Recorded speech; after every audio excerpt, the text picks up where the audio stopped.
So in the previous class, I have started the partnership, Nana. Just even I go to A section, but confusion till where did we do in the last class?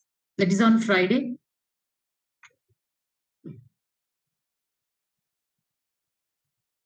What was the topic that where I have stopped?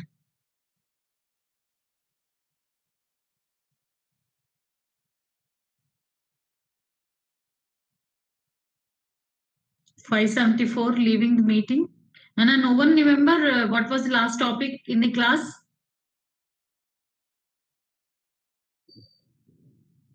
Types of partners. Okay. So types of partners, 6 types of partners. Did we do all? How many did I cover? Shall I start? Just started. Okay. Okay, Nana. Thank you. So now types of partners. I have. So here partnership is nothing but 2 or more like-minded people agree to share profits of the business carried on by all or anyone acting for all. I said why is this?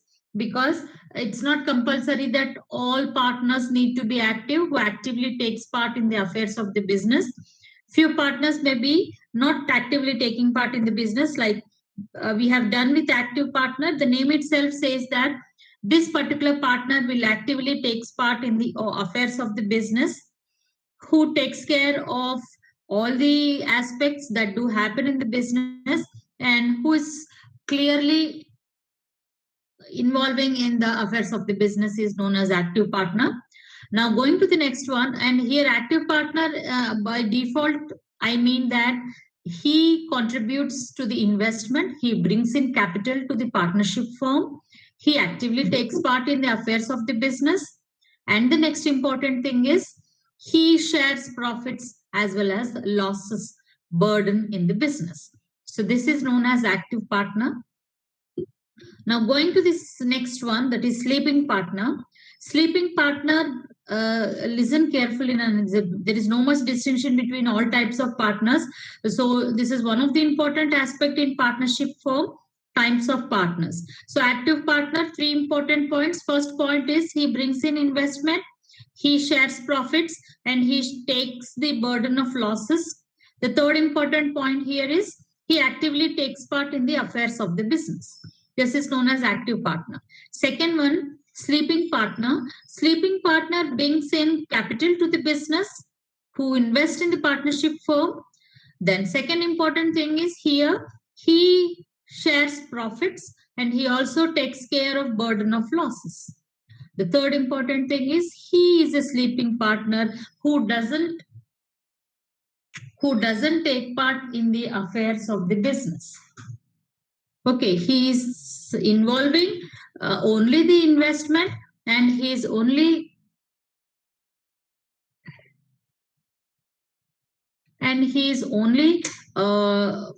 just contributing to the capital, and he is ready to share the losses and ready to share the profits. So this particular type of partner is known as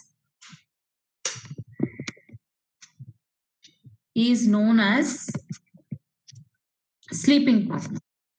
Now going to the next one, nominal partner. Listen carefully now. Nominal partner is a partner just for namesake. What do you mean by just for namesake?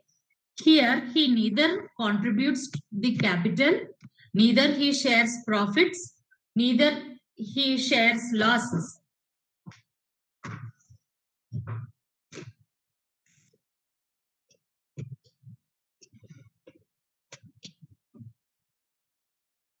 So this particular type of partner is known as nominal partner. And this nominal partner generally would be persons who have good contacts in the society, who have good fame in the society, and who are ready to share their name to the business, so that having good business contacts is what the benefit taken by the partners.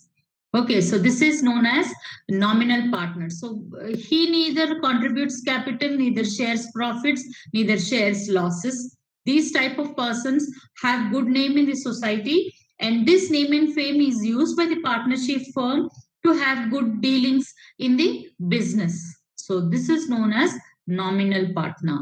Now going to the partner by estoppel. The literal meaning of estoppel refer to behavior or conduct.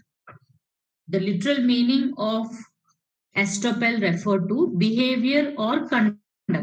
So in this type of partner, any person, because of his behavior or because of his conduct, he shows himself as a partner. In such situation, this particular partner is liable for third party obligations. So here neither the partnership firm has appointed this particular person as partner.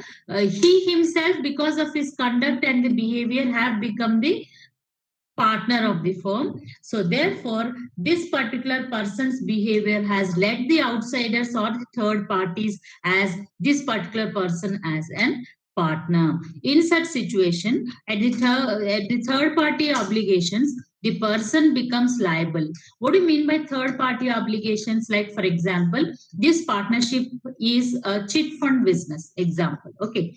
In such situation, once the partners become insolvent, losses, this particular person, because of his estoppel, who has shown himself as a partner, will be liable to pay off the company's debts, the partnership debts to the clients. Is that clear, Nana? This is known as partner by estoppel. Any doubts in this, Nana? Active, sleeping, nominal, and partner by estoppel.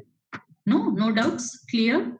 It is his intention, it is his behavior, it is his conduct that he has proved or he has shown himself as a partner. So it is a loss for him if at all the company goes in losses, the partnership firm goes in losses. He has to pay off the third party obligations. Is that clear, Nana? This is known as partner by estoppel, and there is no involvement of the partnership firm in this particular person, that is partners by estoppel. Is that clear? Shall I move on to the next type? Nana, please respond so that I'll move on to the next type of partner.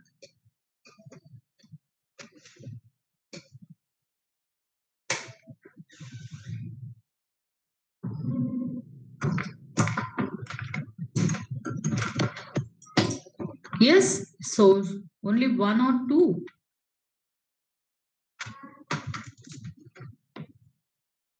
So now going to the next type of partner.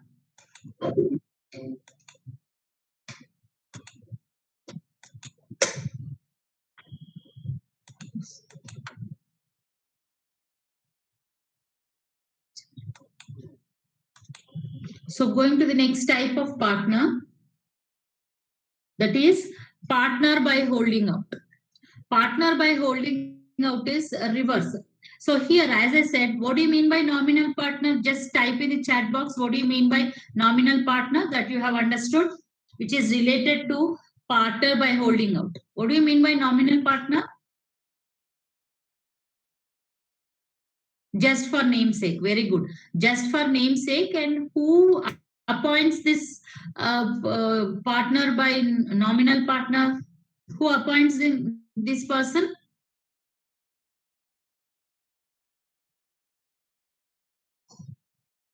Yes, the partners appoint this person as nominal partner, isn't it? So in such situation, what happens is the person who have been nominated as a partner because of his name and fame and popularity in the society, if he is not really related to or interested in, then he have to give open contradiction of such statement. Open contradiction of such statement in the notified newspaper that he has no way interest in that particular partnership firm, nor he will no way related with that particular partnership firm. If he doesn't contradict so, by default, he'll be become as partner by holding out, and he is liable for third party obligations. 6W, is this time to come to the class, Nana? It is 217.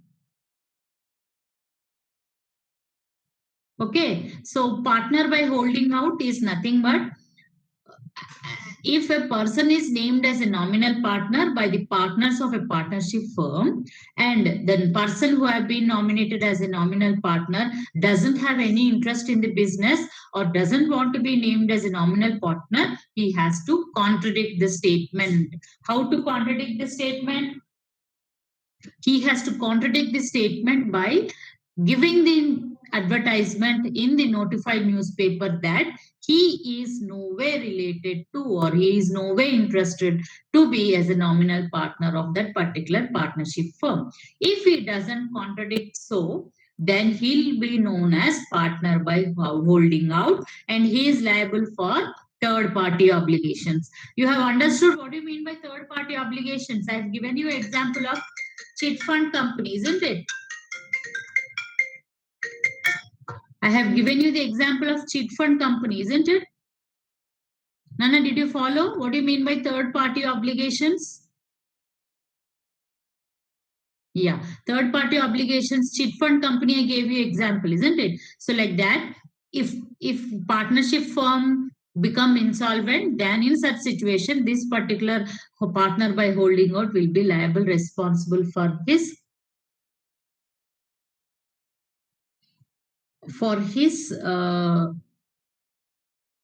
obligations to pay off the amount of insolvency. Is it clear, Nana? Now we're going to the next type of partner, minor partner. So even a minor has eligibility to become a partner of a partnership firm, and there is also one of the benefit enjoyed by the minor partner. What is the benefit enjoyed by the minor partner? It's nothing. It's nothing but his liability is limited. And you know, what do you mean by liability unlimited and limited? In the case of partnership firm, it is unlimited, but only in the case of minor partner, it is unlimited. Limited. Is that clear, Nana? Limited, unlimited, and we have discussed. We have discussed, isn't it? And I said that it's very important for you to remember till joint stock company and cooperative societies regarding limited liability and unlimited liability. I said in the case of sole proprietor, the liability is unlimited. What do you mean by unlimited liability? Yeah, what do you mean by unlimited liability?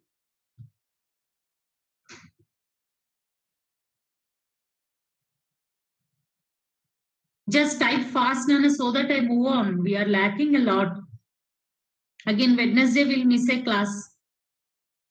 Very good, can involve even the personal property. Can he has to, okay, he has to use his personal property or last five of his own to make the business run, okay. But in the case of minor partner, this is what the one benefit that he'll enjoy, that is he his liability is limited. Okay, so these are 6 types of partners: active partner, sleeping partner, nominal partner, partnership by holding out, and minor partner. Now we're going to the next one, partnership deed. It's compulsory under Partnership Act 1932 to maintain a legal document known as partnership firm. Just write down what you need to furnish in that. Write down in your notes, partnership deed, underline, contains name of the business, name of the partners, salary or commission payable to the partners, salary or commission. Why should the partnership pay salary to the partner? As I said, if one person is acting on behalf of all, he is liable for salary. Okay, because the remaining are even taking the profits, remaining are also investing in the business, but they are not actively taking part. Only one person, if he take part, he'll be liable for salary. So what would be the salary paid to the partners? Commission paid, if at all commission is there. Then what is the procedure for admission, comma, death, admission, death,